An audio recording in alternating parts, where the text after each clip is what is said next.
tinggal satu sudah Gus.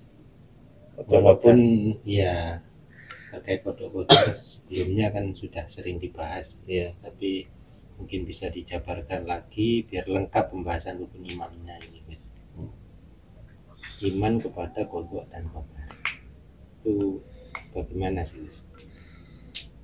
Tetap kalau kita ingin mengetahui jawaban kodok qadar adalah rukun iman yang nomor 6, kita harus paham dulu rukun iman yang pertama.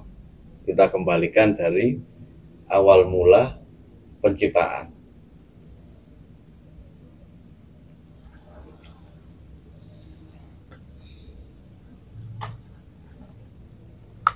Jadi yang dimaksud kodok itu adalah skenario atau rancangan.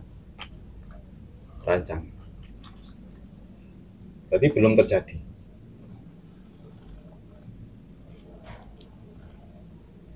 Nah, yang dinamakan qadar atau takdir itu yang sedang terjadi dan sudah terjadi.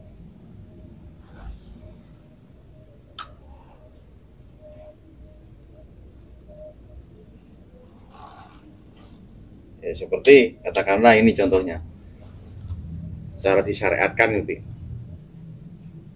saya mau minum, ini kan belum terjadi. Nah, ketika saya mengambil gelas, nah ini namanya takdir. Betul? Iya. Jadi kodok ini bisa dirubah.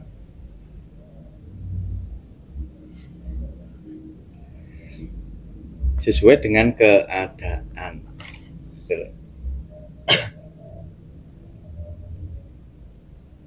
Makanya seperti peristiwa corona kemarin kan, ketika corona itu sudah melanda seluruh dunia kan kemarin itu, tiba-tiba ada berita kabar dari astronot itu ya, bahwasanya lapisan-lapisan ozon atmosfer bumi ini menebal kembali dengan apa? Berhentinya aktivitas pabrik-pabrik di seluruh dunia, seperti pesawat terbang, pabrik-pabrik yang mengeluarkan asap-asap api, panas, itu berhenti semuanya. Satu dunia serempak itu waktu itu. Apa yang terjadi? Lapisan-lapisan ozon atmosfer pelindung bumi ini menebal kembali dalam hitungan jam. Gitu. Berarti kita bisa mengetahui qadar dari takdir. Oh, berarti Allah ini sayang. Nah, gitu. Sayang kepada manusia, kepada makhluknya, sehingga Allah membuat corona supaya manusia ini berhenti beraktivitas, dan akhirnya Allah mengembalikan suasana atmosfer kembali seperti semula awal penciptaan. Nah, seandainya telat beberapa jam pengembalian atmosfer itu, mungkin meteor sudah jatuh ke bumi dan bumi ini akan hancur. Nah, kalau kita sudah mengetahui konsep seperti ini, apakah kita mau bilang Allah ini jahat? Apakah kita mau bilang ini bala? Apakah kita mau bilang ini ujian? Kan enggak lagi, Mas. Ya. Betul. Ya, bagi ikan yang belum sadar kalau dirinya itu sudah menyatu dengan air, ya masih belum menerima, Mas, dengan kehadiran corona itu kan. Yang nyalahkan dokter, yang nyalahkan teknologi yang terlalu canggih dan lain sebagainya. Wis, salah semua akhirnya. Dan Tuhan juga salah juga. Nah, kalau orang makrifat tahu, Mas, diberitahu oleh Allah sebetulnya itu nikmat. Ya diem aja, menikmati aja. Nggak berani protes, ya nggak berani berdoa. Karena ngapain mau doa itu nikmat? Udah diberi nikmat kok. Walaupun kenikmatannya itu Wadahnya itu seperti musibah gitu loh. ya Kan wadahnya saja. Kejadian jawabannya itu baru bisa diketahui setelah itu ya guys ya. Iya. Tapi orang-orang yang sudah sampai di sana itu walaupun kejadiannya belum terjadi, masih akan dilalui, tapi dia sudah husnudzon dulu. Iya, sudah ada perkiraan atau prasangka di dalam hatinya itu bakal terjadi seperti itu. Sudah yakin bahwa ini baik. Iya. Apapun yang terjadi, ini adalah kebaikan dari Allah. Iya, karena kan sudah mengenal Allah, Mas. Kalau sifatnya Allah itu tidak seperti itu kan gitu. Allah itu maha baik. Tidak mungkin Allah itu menurunkan bala, ujian dan sebagainya. Tidak mungkin tanpa ada alasan untuk menjadikan dunia ini membaik. Gitu loh.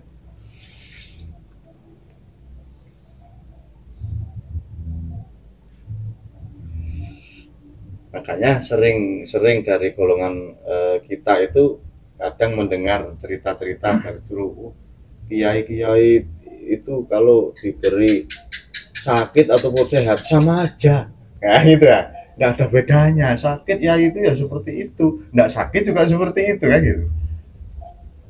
Karena rasanya sudah tidak terkontaminasi ke rasa sakitnya itu tadi.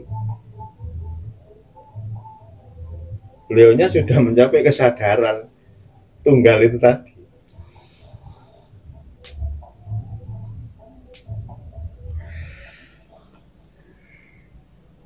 Komplit kok dunia ini sudah, Allah itu super indah, super baik, super indah. Dimana biar tidak jenuh kasih musik kan itu. Akhirnya bisa geleng-geleng kepala, lupa sama peristiwa masalahnya kan gitu. Maha menghibur. Allah itu maha indah pokoknya, luar biasa.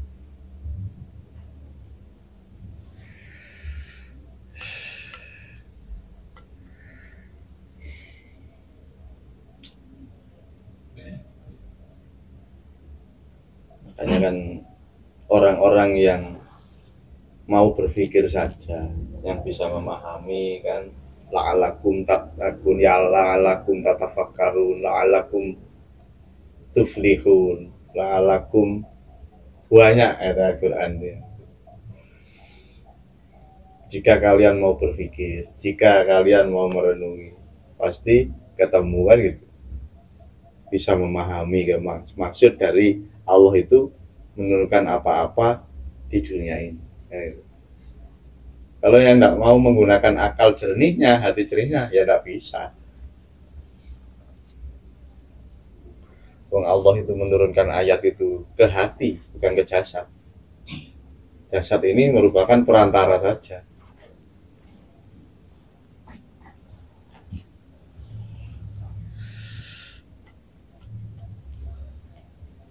Kodok, kodar, sudah jelas itu. Kalau kodok itu rancangan, kalau takdir itu rancangan yang sudah terlaksana atau sedang terlaksana.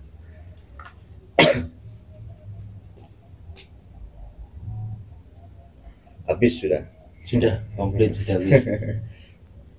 Mungkin ada lagi Gus dari tema yang lain. Takon, ada yang tanya lagi?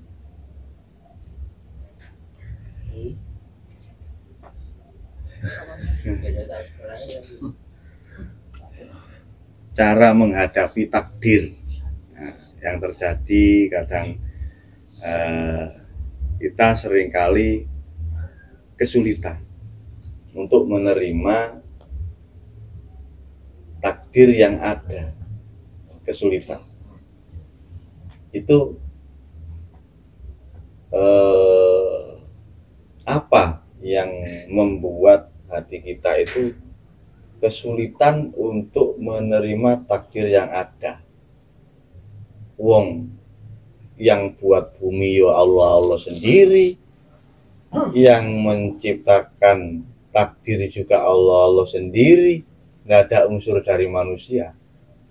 Kenapa kok kita keberatan dengan takdir yang diciptakan Allah?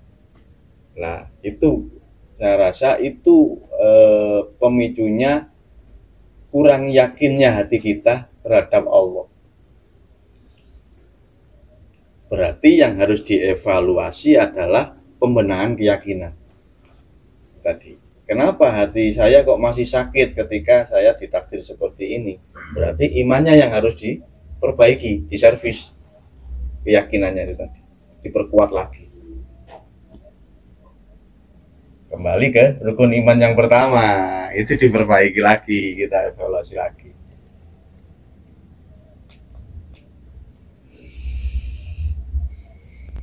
Ya, kalau selama ini kan dari golongan kita yang masih ada disyariatkan, kalau baik datangnya dari Allah, kalau buruk datangnya dari kita sendiri, kan gitu ya.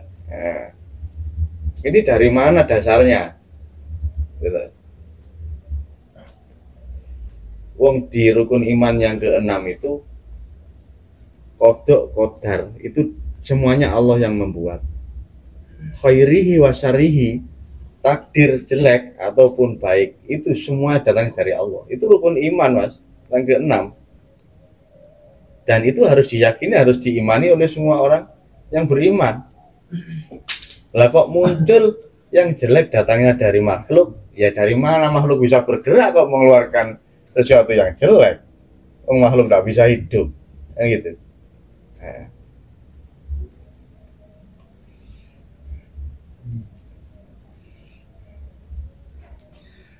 Makanya bagi orang-orang yang sudah bisa memahami, bisa melihat sesuatu yang jelek dan yang buruk, tidak mungkin orang yang sudah melihat itu akan melakukan sesuatu yang buruk. Tidak mungkin, karena dia sudah membedakan mana yang benar, mana yang salah.